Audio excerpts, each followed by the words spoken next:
সাত সংখ্যাটা একটু চেনা মনে হচ্ছে।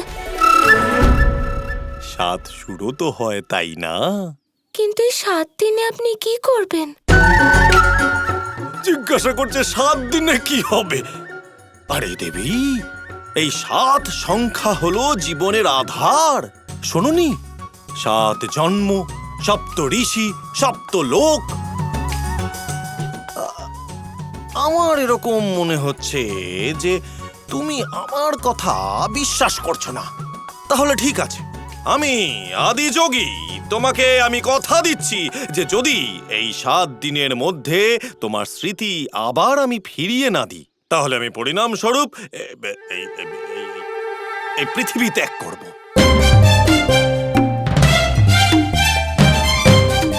কিন্তু দেব, আপনি আমার জন্য এত বড় শপথ কেন নিচ্ছেন? পৃথিবী ছেড়ে যাবেন কোথায়? আমার অন্য বাসস্থান আছে, সেখানে চলে যাব। অন্য কোনো বাসস্থান? পৃথিবী ছাড়া? উপহাস করছিলাম দেবী, কিন্তু আমার শপথ সেটা উপহাস নয়, সেটা অটল। 7 দিনের মধ্যে এই আদিযোগী তোমার স্মৃতি আর তোমার প্রেমের শক্তি ফিরিয়ে আনবে। তাহলে বলো, আসবে তো 7 দিন আমার কাছে? নিশ্চয়ই দেব, আমি আসবো।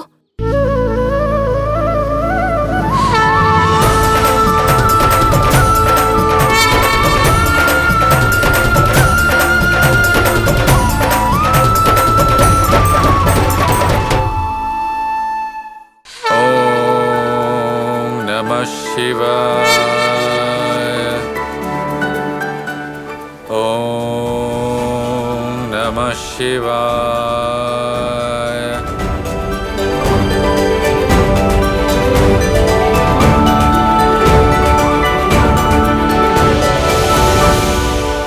ওম নারায়ণ নমঃ।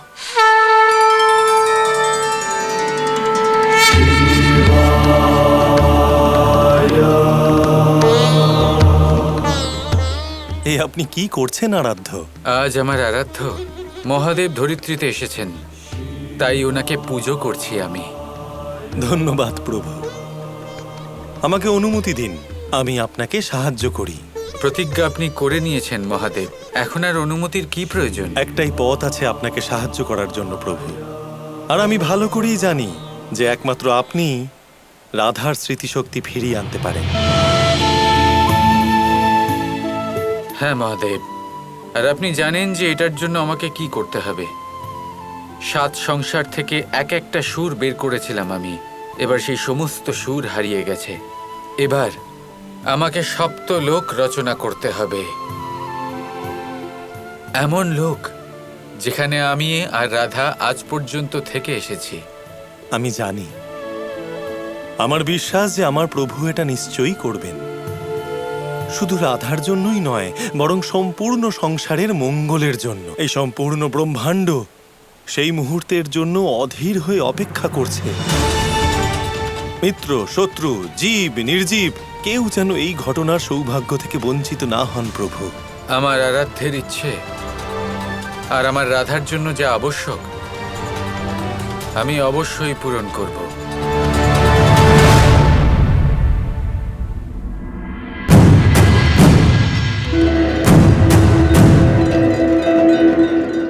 কানে, এই মুহূর্তে তুমি এই দরবারের সভা কেন ডেকেছ?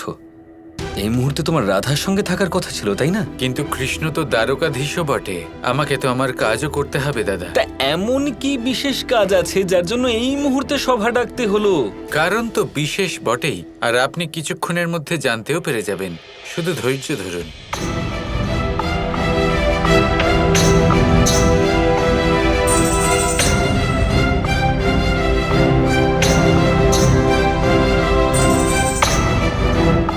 আর্যশাম্ব, এই শ্রীকৃষ্ণ হঠাৎ করে সভার আয়োজন এই সময় কেন করল? চলে যাচ্ছেন হয়তো দ্বারকাকে ছেড়ে নিজের রাধার কাছে। আমি খুব প্রসন্ন হয়েছি। শ্রী রাধার দ্বারকা ছেড়ে যাবার পরে শ্রীকৃষ্ণ প্রস্থান করবেন। আর আপনার রাজ্যাভিষেক হবে। আর তারপর সমগ্র দ্বারকাতে আনন্দ উৎসব হবে।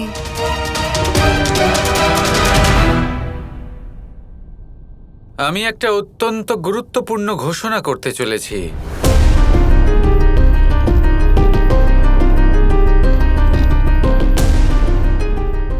শ্রীকৃষ্ণ, রাধা তো আগেই দ্বারকা ছেড়ে চলে গেছে, তাহলে আপনি আবার আমাদের ছেড়ে চলে যাওয়ার কথা ভাবছেন না তো? আমি আদিযোগীর সাথে দেখা করতে যাচ্ছি।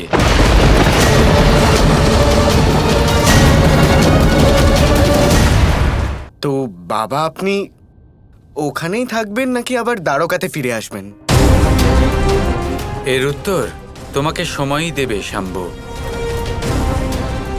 কাকাশ্রী, আমরাও আপনার সাথে যাব। হ্যাঁ কাকাশ্রী, আর আপনার সাথে আমরাও আদিযোগীর দর্শন লাভ করতে পারবো, আর আমরা আপনার সাথেও থাকতে পারবো। হ্যাঁ শ্রীকৃষ্ণ, আমরাও আপনার সাথে যাব। আপনাকে ছাড়া আমাদের ভালো লাগবে না দ্বারকাতে। শ্রীকৃষ্ণ, ক্ষমা করবেন, কিন্তু আমি যেতে পারবো না আপনার সাথে।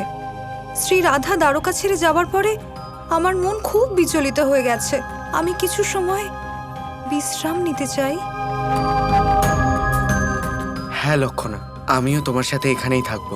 পুত্র, যদি তুমি না যাও তাহলে আমিও যাব না।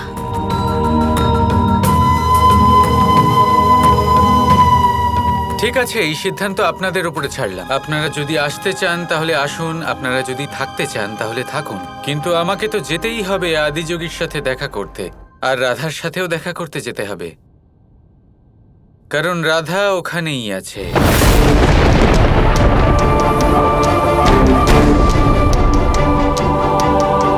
তার মানে রাধা বর্ষণাতে যায়নি? রাধা বর্ষণা যাবার পথে আদিযোগীর সাথে দেখা করেছে, আর তারপর ওখানেই আছে। আপনারা সবাই ভেবে দেখুন, আপনারা যদি আসতে চান আসতে পারেন, থাকতে চাইলে থাকতেও পারেন, কিন্তু আমি তো যাচ্ছি রাধার সাথে দেখা করতে।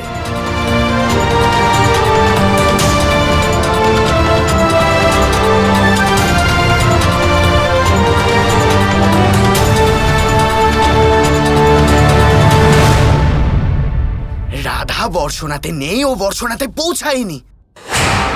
তার মানে আমার ষড়যন্ত্র আবার অপূর্ণ রয়ে গেল। না পুত্র, তুমি চিন্তা করো না, রাধা সবকিছু ভুলে গেছে। ওর কাছে আর কোনো স্মৃতি নেই। না মা, আর্য শাম্বু, মা,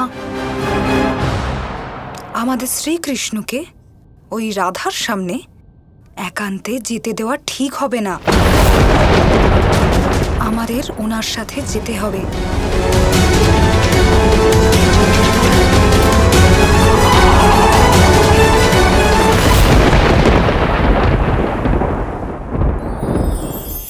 সময় একটু একটু করে কেটে যায়, একটু একটু করে নিকটে আসে। খুব অদ্ভুত ব্যাপার। এই সময় প্রতিকূল হলেও একটু একটু করে কেটে যায়। এই সময় যদি ভালো হয় তাহলে একটু একটু করে নিকটে আসে। অনুচিত তখনই হয় যখন আমরা নিজেদের অসফলতার জন্য সময়কে দোষ দিই, কিন্তু আসলে তেমনটা হয় না। আপনার পরিশ্রম আর প্রয়াস দ্বারাই আপনি সাফল্য লাভ করবেন, সময়ের দ্বারা নয়। যদি এই সাফল্য একটা সুন্দর ভবন হয় তাহলে সময় হলো তার দেওয়ালের রং, যা সময়ের সাথে বদলাবে, সময়ের সাথে ফিকেও হয়ে যাবে। কিন্তু সাফল্যের এই ভবন আপনাকেই নির্মাণ করতে হবে, আপনার পরিশ্রমের ইট দ্বারা এবং প্রয়াসের চুনসুরকি দ্বারা। তাই পরিশ্রম আর প্রয়াস করতে থাকুন, সাফল্য আপনি অবশ্যই পাবেন। সময় যদি আজ ভালো না হয় তাহলে কাল অবশ্যই হবে। প্রয়াস করতে থাকুন আর আমার সাথে ভালোবেসে বলুন, রাধা রাধা।